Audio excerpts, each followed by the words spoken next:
first pickup is probably one of the biggest. Obviously, chrome hearts, both rings. This first one I literally bought 2 days ago. One of my all-time favourite chrome hearts rings. Been wanting this for a couple of years. An actual grail. Obviously it's the Starband ring. Bought it in Ginza. Obviously chrome hearts in Ginza. This second one as well. Also a very nice one. More basic as such. Obviously it's a twisted nail ring. This one was bought in Harajuku. Obviously very, very nice. Both incredibly nice rings. I mean, the quality is incredible, but then again, it's just 925 silver anyway.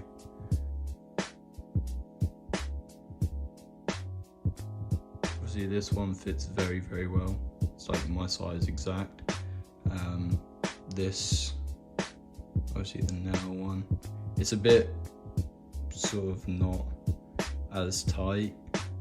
It fits, obviously if I went a size lower it would just fall off, but just with how the actual ring is, obviously you've got the nail at the top, it's supposed to sit like that, it just feels a little less rather than the band actually fitting perfectly, but nonetheless very, very nice.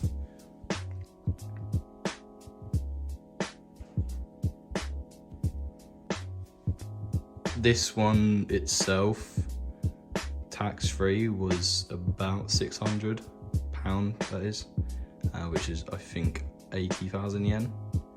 And this one's 70,000 yen, which I think was around 400. Around that price, obviously, give or take. But very good purchases, to be honest.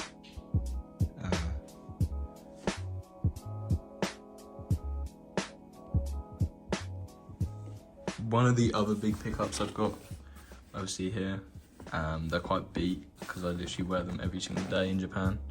Obviously they're the ambush boots, I forget what they're actually called, but they're very much like the puddle boots, obviously from Bottega. They're quite comfy, to be honest, but they're just a very simple boot, very easy to wear and work with pretty much everything. These were about 300 as well, I think. Roughly around that, obviously tax-free as well. On outerwear side of things, obviously I've got a vintage MA1 bowling jacket. I haven't worn this much, mainly because I don't like outerwear that much. But I did need a coat or some form of outerwear because of how fucking cold it is. There is a slight rip here, obviously distressing on the collar as well, and it is missing a pocket.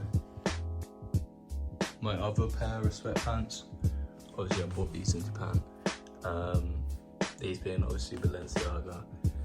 The gym wear ones, these weren't that much, I think roughly 200 to 300 pound,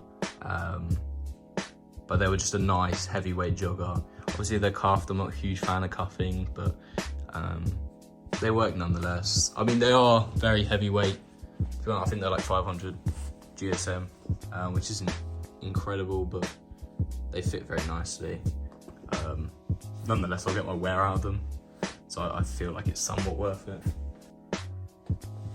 This first sweater I've got, obviously this is from Russell, vintage Russell sweater in grey. Probably my most worn since I've actually bought it. This one's also from Koenji, but it fits very, very well, very boxy, as any Russell would.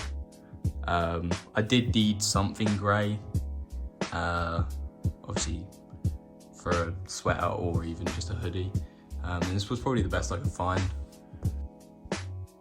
This second sweater, obviously being just a vintage collegiate sort of sweater. Obviously I just really like the green.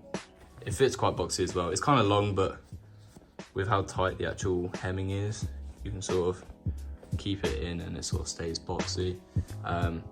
Baggier sort of sleeves, kinched off at the sides as well, but nonetheless fits very nice. Onto denim, which is where I probably spent most of my money. Obviously all of this denim, actually I lie, probably 4 pieces of denim I've got here with vintage, 2 of them being brand new from Levi's. This first pair is probably my favourite, just because the wash is very nice. It's sort of a sandy wash. Obviously quite a bit of distressing, obviously the main distressing being on the left leg, and then on this side sort of just being a little bit frayed. There is one repair. Obviously, I mean, the heel bite is quite a big factor as well, but because of them being 505s, I think they are 505s. Let me double check. Yeah, they're 505s. So because they're 505s, they don't really sort of get too low, so I can't really bite on the heel anymore. But both of them are quite fucked, to be honest, but adds a bit of personality, if anything. Obviously on the back as well, there is a bit of repair, which is quite a clean repair. Same sort of coloured denim, works nonetheless. Just a few little bits of personality as well, but nonetheless they are probably my favourite pair of jeans I've bought in a while, mainly because of the wash. Second pair, which is probably the most insane pair, as you can see. Start from the heel bite. I mean, it's very repaired. Quite insane repairing, to be honest. I'm not very versed in it. I think they are salvage denim as well. But I'm not too sure, you'll have to let me know. Like I said, I'm not too versed in denim as such. But the heel bite's quite nice. Obviously it's been completely repaired, especially with the leather sort of repairing. Obviously, as you can see, it's very, very distressed. All been repaired though. I don't think there's a single, actually I lie. There is a bit of rip here, obviously. Maybe on this side as well. Yeah, just a little bit. But nonetheless, very nice pair of denim. Repaired everywhere. I feel like this is a very insane pair, but I could be wrong. But personally, I love this piece. Obviously, all the repairing inside is all like leather. I think this is suede, this is leather, this is leather. That's just, I don't even know what that is. But a very nice piece. These fit very, I think they are 501s. They fit very 501y as such. But they are incredible anyway. I'm not a big fan of 501s. I prefer more flared denim or straight leg, which obviously I'm mainly gone for. But these are an exception, I think, within how insane they are. These themselves were like 200, but maybe they go for more. But nonetheless, very beautiful piece.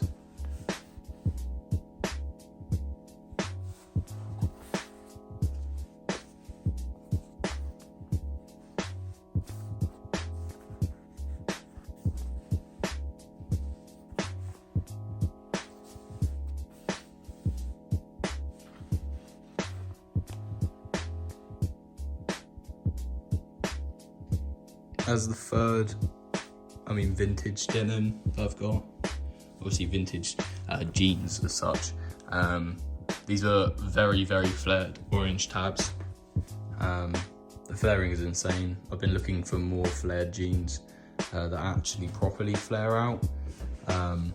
These don't really have any heel bite either. I mean, there's like tiny bits of distressing on both, but they are insanely nice. Obviously putting a bit more wear into them. The wash is quite nice as well. I mean, there's nothing too crazy.